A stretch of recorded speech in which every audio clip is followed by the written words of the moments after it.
Good afternoon dear રીવી school student. આપણે કાર્બનના બે અગત્યના સંયોજનો કાર્બન મોનોક્સાઇડ અને કાર્બન ડાયોક્સાઇડ વિશે લર્ન કર્યું. હવે આજના લેક્ચરમાં આપણે સિલિકોનના સંયોજનો જોવા જઈ રહેલા છે. સિલિકોનના સંયોજનમાં પહેલું અગત્યનું સંયોજન છે તે સિલિકોન ડાયોક્સાઇડ. આ સિલિકોન ડાયોક્સાઇડ જેનું સૂત્ર છે SiO2 અને એ બીજા કયા નામે ઓળખાય છે? કોમનલી સિલિકા તરીકે ઓળખાય છે. તો અહીંયાથી પહેલો ક્વેશ્ચન પૂછાશે કે સિલિકાનું સૂત્ર શું છે? તો સિલિકાનું સૂત્ર સિલિકોન ડાયોક્સાઇડ છે. અને સિલિકાનું જો ફોર્મ્યુલા પૂછવામાં આવે તો SiO2 જે સિલિકોન ડાયોક્સાઇડ તરીકે પણ ઓળખવામાં આવે છે. પૃથ્વીના પોપડાની જો વાત કરીએ તો પૃથ્વીના પોપડામાં 95% જેટલો ભાગ સિલિકા અને સિલિકેટનો બનેલો હોય છે. 95% જે અર્થ ક્રસ્ટ છે, પૃથ્વીનો પોપડો છે, તો તે સિલિકા અને સિલિકેટનો બનેલો છે. આજના લેક્ચરમાં આપણે આ સિલિકા વિશે વાત કરવાના છે. નેક્સ્ટ લેક્ચરમાં આપણે સિલિકેટ વિશે વાત કરશું. આ જે સિલિકેટ છે તેના બે પ્રકારના સ્વરૂપો છે. ફર્સ્ટ સ્ફટિકમય, જેને ક્રિસ્ટલાઇન ફોર્મ્સ કહેવાય, અને સેકન્ડ વન અસ્ફટિકમય, જેને એમોર્ફસ ફોર્મ કહેવાય. સ્ફટિકમય એટલે ક્રિસ્ટલાઇન ફોર્મ્સ કયા કયા છે? તો ક્વાર્ટઝ, ક્રિસ્ટોબેલાઇટ અને ટ્રાઇડાયમાઇટ. ક્વાર્ટઝ, ક્રિસ્ટોબેલાઇટ અને ટ્રાઇડાયમાઇટ. આ જે ત્રણ સ્ફટિકમય સ્વરૂપો છે, crystalline forms, they are interconvertible to each other depend upon the specific temperature. એટલે કે યોગ્ય તાપમાને તે લોકો આંતર પરિવર્તનીય છે, એટલે એકમાંથી બીજા સ્વરૂપમાં રૂપાંતર પામે છે. જ્યારે અસ્ફટિકમય સ્વરૂપ કયા છે? તો સિલિકા જેલ અને કૈસલગુર, જેને કીસલગુર પણ કહેવામાં આવે. હવે અહીંયાથી નીટ લેવલનો ક્વેશ્ચન પૂછવામાં શું આવશે કે નીચેનામાંથી સિલિકાનું કયું સ્ફટિકમય સ્વરૂપ છે, નીચેનામાંથી સિલિકાનું કયું અસ્ફટિકમય સ્વરૂપ છે? ઓર ટ્રુ અને ફોલ્સ સ્ટેટમેન્ટમાં કે કીસલગુર એ સિલિકાનું સ્ફટિકમય સ્વરૂપ છે, સાચું કે ખોટું? તો એ ખોટું. અને ટ્રાઇડાયમાઇટ એ સિલિકાનું અસ્ફટિકમય સ્વરૂપ છે, તો એ વિધાન પણ કેવું થાય? ખોટું. ક્વાર્ટઝ, ક્રિસ્ટોબેલાઇટ અને ટ્રાઇડાયમાઇટ એ સિલિકાના સ્ફટિકમય સ્વરૂપો છે. and they are interconvertible to each other depend upon that specific temperature. કે યોગ્ય તાપમાને તેઓ એકબીજામાં રૂપાંતર પરિવર્તન પામી શકે, માટે તેને આંતર પરિવર્તનશીલ સ્વરૂપો પણ કહી શકાય. જ્યારે સિલિકા જેલ અને કૈસલગુર એ કેવા છે? અસ્ફટિકમય સ્વરૂપો છે. હવે આ સિલિકાના બંધારણ વિશે જો વાત કરીએ તો સિલિકા સ્વભાવે કેવું છે? સહસંયોજક છે, કોવેલેન્ટ નેચર ધરાવે. શા માટે એવું? તો તેમાં સિલિકોનનો +4 ચાર્જ અને સિલિકોનનો +4 ચાર્જ છે. તો સિલિકોનનો +4 ચાર્જ હોવાથી એ નાનો ધન આયન છે, તેની ધ્રુવીભવન ક્ષમતા વધારે હશે, પોલરાઇઝિંગ કેપેબિલિટી વધારે હશે, માટે એ કેવું છે? સ્વભાવે કોવેલેન્ટ. તો અહીંયાથી એક MCQ બનશે, સિલિકા સ્વભાવે આયનીય સ્વભાવનું છે, તો વિધાન ખોટું છે. એ સ્વભાવે કેવું છે? સહસંયોજક છે, કોવેલેન્ટ છે. અને એનું બંધારણ કેવું છે? તો ત્રિપરિમાણીય જાળીદાર ઘન પદાર્થ છે. 3D નેટવર્ક સોલિડ સબસ્ટન્સ છે. આ બંધારણ વિશે વાત કરેલી છે. આપણે જોઈએ તો સિલિકા એટલે SiO2 નું બંધારણ. This is SiO2. તો સિલિકાના બંધારણમાં જોવાનું તો પ્રત્યેક સિલિકોન એ કુલ 4 ઓક્સિજન પરમાણુ સાથે ટેટ્રાહેડ્રલી જોઈન્ટ થયેલો. જો પ્રત્યેક સિલિકોન 1, 2, 3 અને 4 ઓક્સિજન સાથે ટેટ્રાહેડ્રલી, ધેટ મીન્સ સમચતુષ્ફલકીય રીતે ઘેરાયેલો હોય. પ્રત્યેક સિલિકોન 4 ઓક્સિજન પરમાણુ સાથે, પ્રત્યેક સિલિકોન પરમાણુ 4 ઓક્સિજન પરમાણુ સાથે સમચતુષ્ફલકીય રીતે એટલે ટેટ્રાહેડ્રલી ગોઠવાયેલો હોય છે. અને પ્રત્યેક ઓક્સિજન પરમાણુ એ 2 સિલિકોન પરમાણુ સાથે ગોઠવાયેલો છે. સ્ટેટમેન્ટ જ્યારે ટ્રુ ફોલ્સમાં બને છે તો ત્યારે સિલિકોન વિશે અને ઓક્સિજન વિશે બંને પૂછવામાં આવે. પ્રત્યેક સિલિકોન પરમાણુ 4 ઓક્સિજન પરમાણુ સાથે ઘેરાયેલો છે. પ્રત્યેક ઓક્સિજન પરમાણુ 2 સિલિકોન પરમાણુ સાથે જોડાયેલો છે. અને રચના કેવી જોવા મળે? ટેટ્રાહેડ્રલી જોવા મળે, સમચતુષ્ફલકીય રચના જોવા મળે, જેમાં સિલિકોન પરમાણુનું સંકરણ કયા પ્રકારનું જોવા મળે છે? sp3 પ્રકારનું સંકરણ, sp3 હાઇબ્રિડાઇઝેશન જોવા મળે. આમ સિલિકાનો એક અણુ સ્વતંત્ર રીતે અસ્તિત્વ ધરાવતો નથી, પરંતુ આવા અસંખ્ય સિલિકાના અણુઓ એકબીજા સાથે જોઈન્ટ થયેલા હોય અને 3D નેટવર્ક પ્રકારનું રચના ધરાવે, જે ઘન પદાર્થ તરીકે, સ્ફટિકમય ઘન પદાર્થ તરીકે જોવા મળે. હવે આપણે આ જો ફિગર જોઈએ તો તેમાં આ એક વલય દેખાય, આ એક વલય દેખાય, આ એક વલય દેખાય અને આ એક વલય દેખાય. તો ઇટ્સ અ 8 મેમ્બર રિંગ. જો 1 2 3 4 5 6 7 and 8. So it's a 8 member ring, and each ring is joined with another ring and make a big 3D network like structure. આમ સિલિકાનું જો બંધારણ જોવામાં આવે તો પ્રત્યેક સિલિકોન પરમાણુ 4 ઓક્સિજન પરમાણુ સાથે સહસંયોજક બંધથી જોડાયેલો છે અને પ્રત્યેક ઓક્સિજન પરમાણુ 2 સિલિકોન પરમાણુ સાથે સહસંયોજક બંધથી જોડાયેલો છે. સમચતુષ્ફલકીય ટેટ્રાહેડ્રલ રચના જોવા મળે, જેમાં સિલિકોનનું sp3 સંકરણ જોવા મળે. આમ સિલિકાના બંધારણમાં સિલિકાનો એક અણુ સ્વતંત્ર રૂપે અસ્તિત્વ ધરાવતો નથી, પરંતુ આવા સિલિકાના અસંખ્ય અણુઓ એકબીજા સાથે 3D નેટવર્ક પ્રકારનું એક બંધારણ રજૂ કરે છે. અને આ જે બંધારણ જે છે તો તેમાં આપણને 8 મેમ્બર રિંગ જોવા મળે, એટલે પ્રત્યેક રિંગમાં કુલ કેટલા મેમ્બર છે? 8 મેમ્બર છે. અલ્ટરનેટ ફોર્મમાં silicon oxygen silicon oxygen silicon oxygen silicon. તો આ જ બંધારણનું અહીંયા નિર્દેશ કરેલો છે કે સહસંયોજક બંધારણ ત્રિપરિમાણીય જાળીદાર ઘન પદાર્થ છે, જેમાં દરેક સિલિકોન પરમાણુ સમચતુષ્ફલકીય રીતે 4 ઓક્સિજન પરમાણુ સાથે સહસંયોજક બંધથી જોડાયેલો છે. પ્રત્યેક ઓક્સિજન પરમાણુ 2 સિલિકોન પરમાણુ સાથે સહસંયોજક બંધથી જોડાય છે. દરેક ખૂણો બીજા સમચતુષ્ફલક સાથે જોડાયેલો છે. આમ સિલિકા સ્વતંત્ર એક અણુ સ્વરૂપે નહીં, પરંતુ અસંખ્ય અણુઓ ભેગા થઈને વિરાટ સ્ફટિકમય અણુ રચે છે, જેમાં સિલિકોન અને ઓક્સિજન પરમાણુ એકાંતરે ક્રમમાં 8 સભ્યોનું વલય બનાવે છે, 8 મેમ્બર રિંગ બનાવે છે. આપણે જોયું છે. સિલિકાનું બંધારણ જોઈ ગયા બાદ, સિલિકાના સ્વરૂપો જોઈ ગયા બાદ, the next fourth topic, that is સિલિકાનો રિએક્શન. સિલિકા જે છે તો તે અક્રિયાશીલ હોય છે અને ઊંચા ગલન બિંદુ ધરાવે છે. સિલિકા એટલે ધેટ ઇઝ સેન્ડ, રેતી. તો તે કેવું છે? અક્રિયાશીલ હોય છે અને એના ગલન બિંદુ કેવા હોય છે? ઊંચા હોય છે. શા માટે આવું જોવા મળે? તો સિલિકામાં સિલિકોન ઓક્સિજનની બંધ પ્રબળતા એટલે બોન્ડ સ્ટેબિલિટી ઘણી વધારે છે અને તેની જે બંધ વિયોજન એન્થાલ્પી જે છે, bond dissociation enthalpy, that is 368 કિલોજૂલ પ્રતિ મોલ છે. આટલી ઊંચી બંધ વિયોજન એન્થાલ્પીને કારણે એ બંધને તોડવા માટે આપણે વધારે ઉર્જા આપવી પડે. માટે સિલિકોન ઓક્સિજન બોન્ડની જે સ્ટેબિલિટી છે તે ઘણી વધારે છે. આમ સિલિકા કેમિકલ રીતે કેવું છે? It is not reactive in nature, એ અક્રિયાશીલ છે અને which is having high melting point. એના ગલન બિંદુ પણ કેવા છે? ઘણા વધારે છે.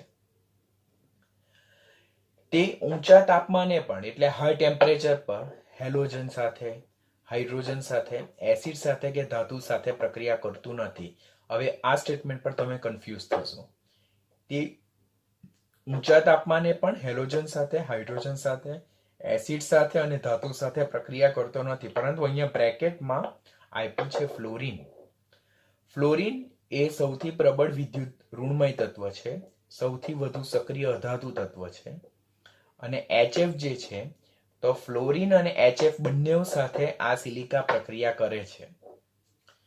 સિલિકામાં સિલિકોન ઓક્સિજન બંધ વિયોજન એન્થાલ્પીનું મૂલ્ય ઘણું ઊંચું હોવાને કારણે સિલિકોન ઓક્સિજન બંધ ઘણો પ્રબળ છે, એટલે રાસાયણિક રીતે તે મોટે ભાગે નિષ્ક્રિય છે અને ઊંચા ગલન બિંદુ ધરાવે છે. સિલિકા તે ઊંચા તાપમાને એસિડ સાથે બી પ્રક્રિયા નથી કરતો, હેલોજન સાથે બી પ્રક્રિયા નથી કરતો, હાઇડ્રોજન સાથે બી પ્રક્રિયા નથી કરતો અને ધાતુ સાથે બી પ્રક્રિયા નથી કરતો. બટ હેલોજનમાં તે ફ્લોરિન સાથે એક્સેપ્શનલી રિએક્ટ થાય છે અને એસિડમાં તે HF સાથે એટલે કે હાઇડ્રોફ્લોરિક એસિડ સાથે પ્રક્રિયા કરે છે.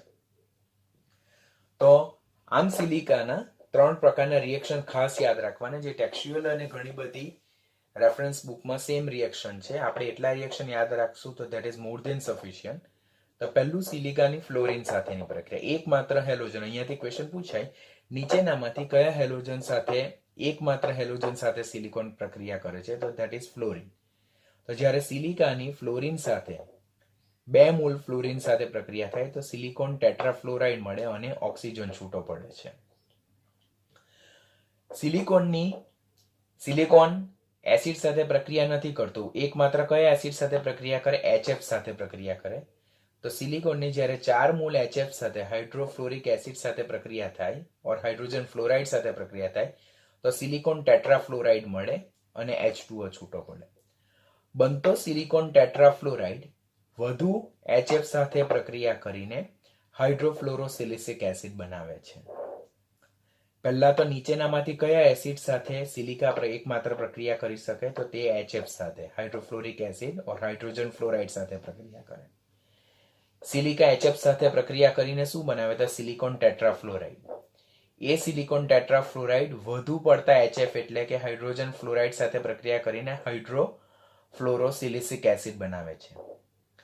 આ હાઇડ્રોફ્લોરોસિલિસિક એસિડ બનવાને કારણે જે કાચ હોય, ગ્લાસ જે હોય તો તે મોટે ભાગે સિલિકા ધરાવે.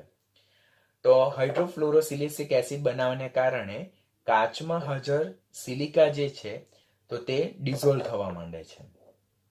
એટલે આપણી પાસે એક કાચનું પાત્ર છે. એ કાચનું પાત્રમાં જે કાચ છે તે શાનો બનેલો છે? સિલિકાનો બનેલો છે. હવે સિલિકાનો બનેલો હોવાને કારણે જો એ કાચની બોટલમાં જો HF ભરવામાં આવે તો કાચની બોટલમાં ભરવામાં આવતો HF એ કાચમાં રહેલા સિલિકા સાથે પ્રક્રિયા કરે અને ધીમે ધીમે શું બનવા માંડે? હાઇડ્રોફ્લોરોસિલિસિક એસિડ બનવા માંડે. એટલે ગ્લાસ સ્ટાર્ટ ટુ ડિઝોલ્વ, એટલે ગ્લાસમાં રહેલું સિલિકા ડિઝોલ્વ થવા માંડે છે. માટે HF નો સંગ્રહ કાચની બોટલમાં કરવામાં આવતો નથી. 12મા ધોરણમાં ગ્રુપ 17માં આ ટોપિક આપણે પાછો લર્ન કરવાનો છે અત્યારે. એટલે 2 ચેપ્ટરને લગતો કોમન પોઈન્ટ છે, યાદ રાખવાનું. નીચેનામાંથી હેલોજનનું કયું હેલોજન એસિડનો સંગ્રહ કાચની બોટલમાં કરવામાં આવતો નથી અને શા માટે? તો HF નો સંગ્રહ કાચની બોટલમાં કરવામાં આવતો નથી. શા માટે નથી કરવામાં આવતો? તો કાચની બોટલ એ સિલિકા ધરાવે છે. જ્યારે કાચની બોટલમાં HF ભરવામાં આવે તો HF એ ગ્લાસમાં રહેલા સિલિકા સાથે પ્રક્રિયા કરીને હાઇડ્રોફ્લોરોસિલિસિક એસિડ બનાવે. માટે ગ્લાસનું કન્ટેનર જે છે તો તેમાં રહેલો સિલિકા ડિઝોલ્વ થવા માંડે. એટલે HF ના રાસાયણિક ગુણધર્મો બદલાઈ જવાના. શા માટે? કારણ કે HF તો સિલિકા સાથે પ્રક્રિયા કરે. HF ને કયા પાત્રમાં સંગ્રહ કરવું જોઈએ? તો જેની સાથે HF પ્રક્રિયા ન કરતું હોય. પરંતુ અહીંયા તો HF કાચના પાત્રમાં રહેલા સિલિકા સાથે પ્રક્રિયા કરે છે, પરિણામે HF નો સંગ્રહ ગ્લાસની બોટલમાં કરવામાં આવતો નથી. તો HF નો સંગ્રહ શેમાં કરવો જોઈએ? તો HF નો સંગ્રહ કોપર ઓર મોનલ મેટલ જે કોપર અને નિકલની મિશ્ર ધાતુ છે, 68% નિકલ, 32% કોપર અને અલ્પ પ્રમાણમાં આયન Fe ધરાવે. આમ HF નો સંગ્રહ કોપર ઓર મોનલ મેટલની મિશ્ર ધાતુના પાત્રમાં કરવામાં આવવો જોઈએ. સિલિકા એ વીક એસિડ છે, પરિણામે એ ધાતુના હાઇડ્રોક્સાઇડ સાથે પ્રક્રિયા કરીને સોડિયમ સિલિકેટ એટલે ધાતુના અનુવર્તી સિલિકેટ બનાવે અને H2O બી છૂટા કરે. સિલિકાની NaOH અને કેલ્શિયમ હાઇડ્રોક્સાઇડ સાથે પ્રક્રિયા થતા આપણને Na2SiO3 અને કેલ્શિયમ સિલિકેટ બનાવી, જે દર્શાવે કે અહીંયા સિલિકા એ સ્વભાવે કેવું છે? વીક એસિડ, નિર્બળ એસિડ છે, જે આલ્કલી હાઇડ્રોક્સાઇડ સાથે પ્રક્રિયા કરીને ધાતુના અનુવર્તી ક્ષાર અને પાણી મુક્ત કરે છે. તો અહીંયાથી ઇમ્પોર્ટન્ટ ક્વેશ્ચન પૂછાય કે સિલિકાનો સ્વભાવ કેવો છે? તો સિલિકા સ્વભાવ કેવું છે? It's a acidic in nature. આપ ઘણા બધા સ્ટુડન્ટ એમ સમજે કે સિલિકા એ એમ્ફોટેરિક છે, ઉભય ગુણધર્મી છે, પરંતુ એ ઉભય ગુણધર્મી નથી. હવે કેવું છે? It is weakly acidic in nature which react with alkali hydroxide form metal silicate and it will again form what? H2O. આમ સિલિકા એ એસિડિક સ્વભાવ ધરાવતું હોવાથી ધાતુના અનુવર્તી હાઇડ્રોક્સાઇડ સાથે પ્રક્રિયા કરીને ધાતુના અનુવર્તી સિલિકેટ અને પાણી બનાવે છે. આટલું જોઈ ગયા બાદ નેક્સ્ટ ટોપિક જે છે તો સિલિકાના ગુણધર્મો વિશે. તો સિલિકાના ગુણધર્મો વિશે તો સિલિકા સ્વભાવે કેવું છે? એસિડિક ઓક્સાઇડ છે. હવે સિલિકા એસિડિક ઓક્સાઇડ છે. આપણે 12મા ધોરણમાં ગ્રુપ 16માં આ ટોપિક પાછો આવશે અને તેમાં આ ક્વેશ્ચન કોન્ટ્રાવર્શિયલ છે કે નીચેનામાંથી કયો ઓક્સાઇડ એસિડિક છે, કયો બેઝિક છે, કયો ઉભય ગુણધર્મી છે, એવો ક્વેશ્ચન પૂછાય. તો સિલિકા સ્વભાવે કેવો છે? એસિડિક ઓક્સાઇડ છે. તો તમે એ કેવી રીતે પ્રૂવ કરી શકો? How can you justify that silica is A acidic oxide? તો ઊંચા તાપમાને સિલિકા એ પ્રબળ એસિડ એનહાઇડ્રેટ તરીકે વર્તે. એસિડ એનહાઇડ્રેટ એટલે શું? કે જ્યારે અધાતુના ઓક્સાઇડ પાણીમાં ડિઝોલ્વ થઈને અણુવર્તી ઓક્સો એસિડ બનાવે અને એ ઓક્સો એસિડમાંથી જો પાણીનો અણુ દૂર થાય અને જે આપણને એનહાઇડ્રેટ મળે તેને એસિડિક એનહાઇડ્રેટ કહેવાય. તો સિલિકા પ્રબળ એસિડિક એનહાઇડ્રેટ તરીકે વર્તે અને બેઝ અને ઘણા બધા ધાતુના ઓક્સાઇડ સાથે સંયોજાઈને અણુવર્તી સિલિકેટ બનાવે. આપણે અગાડી આલ્કલી હાઇડ્રોક્સાઇડ સાથેનું રિએક્શન જોયું તેના જેવું જ. તો આમ સિલિકા એસિડિક છે. તે બેઝિક Na2O સાથે પ્રક્રિયા કરે છે અને સોડિયમ સિલિકેટ બનાવે છે. સિલિકા એસિડિક હોવાને કારણે ધાતુના કાર્બોનેટ સાથે પ્રક્રિયા કરીને ધાતુના સિલિકેટ અને કાર્બન ડાયોક્સાઇડ વાયુ મુક્ત કરે.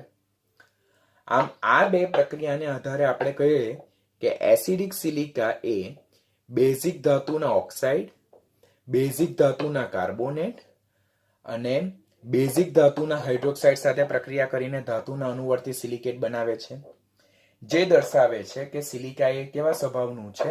એસિડિક સ્વભાવનું છે. It's a acidic kind of oxide. NEET point of important question કે what is the nature of silica? Acidic, basic, amphoteric or neutral?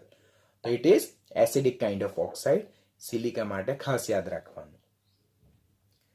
આ સિલિકાને જ્યારે કાર્બન સાથે ઇલેક્ટ્રિક ફર્નેસમાં ઊંચા તાપમાને ગરમ કરવામાં આવે તો સિલિકાનું રિડક્શન થઈને સિલિકોન કાર્બાઇડ મળે, જેનું સૂત્ર SiC છે. અને આ જે સિલિકોન કાર્બાઇડ જે છે અને કાર્બન મોનોક્સાઇડ રિલીઝ થાય, તો આ જે પ્રક્રિયા જે છે તો તેમાં સિલિકોન કાર્બાઇડ જે મળે છે તેને શું કહેવામાં આવે છે? કાર્બોરેન્ડમ કહેવામાં આવે છે. આમ સિલિકાને કાર્બન સાથે ગરમ કરતા સિલિકોન કાર્બાઇડ મળે, જેને કાર્બોરેન્ડમ કહેવામાં આવે છે, જે ઘણો સખત પદાર્થ છે. તો ક્વેશ્ચન અહીંયાથી શું પૂછાય? કાર્બોરેન્ડમનું સૂત્ર શું?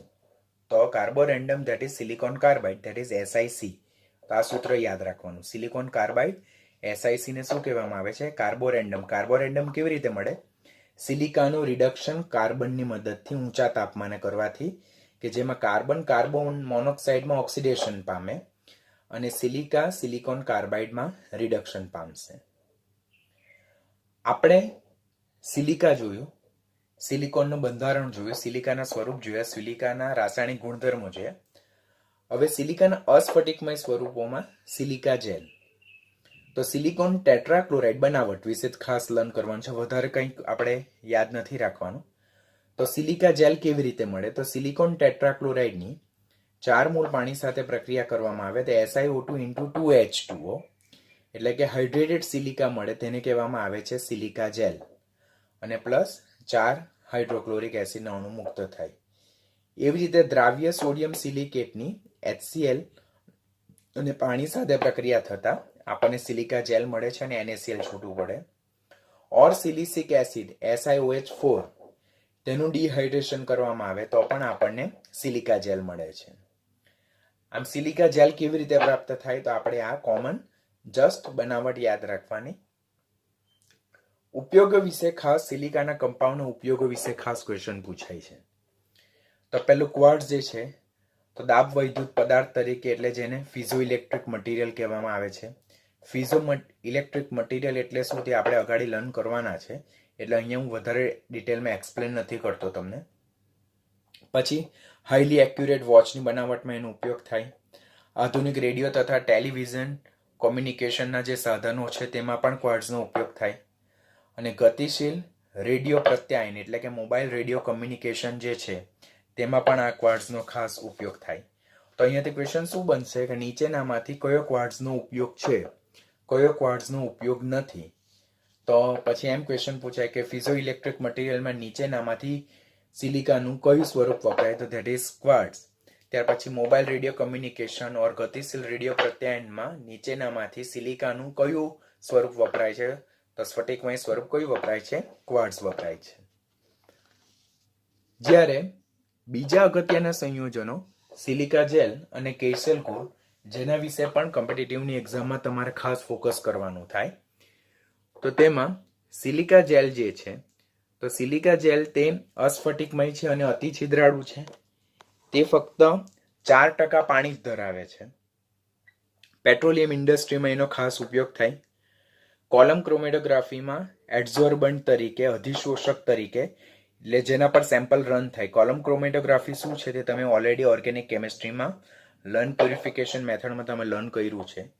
તો કોલમ ક્રોમેટોગ્રાફીમાં પણ અધિશોષક તરીકે વપરાય. નીટમાં ક્વેશ્ચન પૂછાય છે કે કોલમ ક્રોમેટોગ્રાફીમાં નીચેનામાંથી સિલિકા જે છે, એટલે કે દેટ મીન્સ સિલિકોન છે, તેનું કયું સ્વરૂપ વપરાય? તો તે સિલિકા વપરાય, સિલિકા જેલ વપરાય છે. હ્યુમિડિટી ડિટેક્ટર તરીકે, એટલે કે ભેજની હાજરી છે કે નહીં તે ચકાસવા માટે પણ સિલિકા જેલનો ખાસ ઉપયોગ થાય. કેવી રીતે? તો સિલિકા જેલનું ડાયએમોનિયમ કોબાલ્ટ ટેટ્રાક્લોરાઇડ સંયોજન સાથેનું જે મિશ્રણ હોય, તો તેને જ્યારે નાની પેકેટમાં ભરવામાં આવે તો એ સ્કાય બ્લુ કલરનું હોય. એટલે જ્યારે શુષ્ક સ્થિતિમાં હોય તો ત્યારે એ ભૂરા રંગનું હોય. હવે જો સપોઝ કોઈ એટમોસ્ફિયર છે કે જેમાં હાઈલી મોઇસ્ચર છે, તો આ સિલિકા જેલ એ એટમોસ્ફિયર છે તેમાંથી જે મોઇસ્ચર છે, ભેજ છે, તેને શોષી લેશે અને બ્લુમાંથી એ શેમાં કન્વર્ટ થશે? પિંકમાં કન્વર્ટ થઈ જશે. આમ વાતાવરણમાં મોઇસ્ચર હાઈલી અમાઉન્ટમાં પ્રેઝન્ટ છે, તો that can be easily detected by the given mixture. તો ક્વેશ્ચન અહીંયા એમ પણ પૂછાય કે નીચેનામાંથી સિલિકોનનું કયું સંયોજન એ હ્યુમિડિટી ડિટેક્ટર તરીકે, એટલે કે ભેજની ચકાસણી માટે વપરાય? તો તે silica gel plus diammonium cobalt tetrachloride. It's a cobalt tetrachloride સંયોજન એ હ્યુમિડિટી ડિટેક્ટર તરીકે વપરાય. ડ્રાય સ્ટેટમાં બ્લુ કલરનું હોય અને મોઇસ્ટ સ્ટેટ, એટલે કે વાતાવરણમાંથી ભેજ શોષી લીધા બાદ કેવા કલરનું થઈ જાય? પિંક કલરનું થઈ જાય છે. It's also useful as a drying agent. ખાસ કરીને તો જે આપણે મોટા હાઈલી ઇક્વિપમેન્ટ્સ હોય કે જેમાં ભેજ જે છે તો સર્કિટ પર લાગી જાય તો આખી સર્કિટ ડિસ્ટ્રોય થઈ જાય, તો તેમાં નાના સ્મોલ સેચેટ ઓર પેકેટ મૂકવામાં આવે સિલિકા જેલના, કે જે સરાઉન્ડિંગમાં જો મોઇસ્ચર હોય તો તેને શોષી લે, પરિણામે જે સર્કિટ જે છે તે સર્કિટ પર ભેજ નહીં લાગે અને પરિણામે આપણી સર્કિટ જે છે તો તે ભેજવિહીન રહે.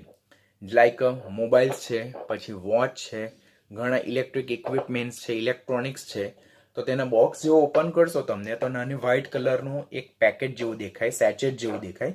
તેમાં સિલિકા જેલ હોય, which is generally sky blue in colour. અને ભેજ શોષી લીધા બાદ એ કેવા કલરનું થઈ જાય છે? પિંક કલરનું થઈ જાય છે. તો that's all about silica gel. Petroleum ઇન્ડસ્ટ્રીમાં કોલમ ક્રોમેટોગ્રાફીમાં એડઝોર્બન્ટ તરીકે, હ્યુમિડિટી ડિટેક્ટર તરીકે અને ડ્રાઇંગ એજન્ટ એટલે કે સુકવણીકારક પદાર્થ તરીકે ખાસ ઉપયોગ છે. પછી બીજું જે છે એમોર્ફસ, એટલે કે that means non crystalline form જે છે, તો તે કયું છે? કેસેલ કોર. વોટર ફિલ્ટ્રેશન પ્લાન્ટ, એટલે કે જે પાણી માટેના ગાર્ડન પ્લાન્ટ જે હોય તેમાં એ ખાસ વપરાય છે. How it work that is not of our question. આપણે ખાલી યાદ રાખવાનું કે નીચેનામાંથી સિલિકોનનું કયું સંયોજન ઓર સિલિકાનું કયું સ્વરૂપ એ ફિલ્ટ્રેશન પ્લાન્ટમાં વપરાય? તો that is kieselguhr. It is also use as an abrasive. Abrasive એટલે અપઘર્ષક. અપઘર્ષક એટલે જે સપાટીને ઘસવા માટે વપરાય, તો એબ્રેઝિવ મટીરિયલ અને અપઘર્ષક તરીકે પણ ખાસ વપરાય. It is also use as N ઇનટ support or filler. ઇનટ support એટલે કે કોઈક વસ્તુને સપોર્ટ આપવા માટે, નિષ્ક્રિય સપોર્ટ આપવા માટે આપણે એનો ઉપયોગ થાય છે. અને તેના માટેના બે ઇમ્પોર્ટન્ટ ખાસ નીટના ક્વેશ્ચન, ધેટ ઇઝ ગેલિગ્નાઇટ અને ડાયનેમાઇટ. આ બંને નીટના ઇમ્પોર્ટન્ટ ક્વેશ્ચન છે, તો મારે ખાસ ધ્યાન રાખવાના. ગેલિગ્નાઇટ શું છે? તો gelignite is a mixture of explosive nitrobenzene and kieselguhr. એટલે કે વિસ્ફોટક એટલે જે સળગી ઉઠે, બરાબર, લાઈક અ બોમ્બ. તો વિસ્ફોટક નાઇટ્રોબેન્ઝિન અને કેસેલ ગોળનું મિશ્રણ તે કયા નામે ઓળખાય? ગેલિગ્નાઇટ તરીકે ઓળખાય. અને ડાયનેમાઇટ છે તો it's a mixture of explosive glyceryl trinitrate, glyceryl dinitrate, which is absorbed on a Kessel core.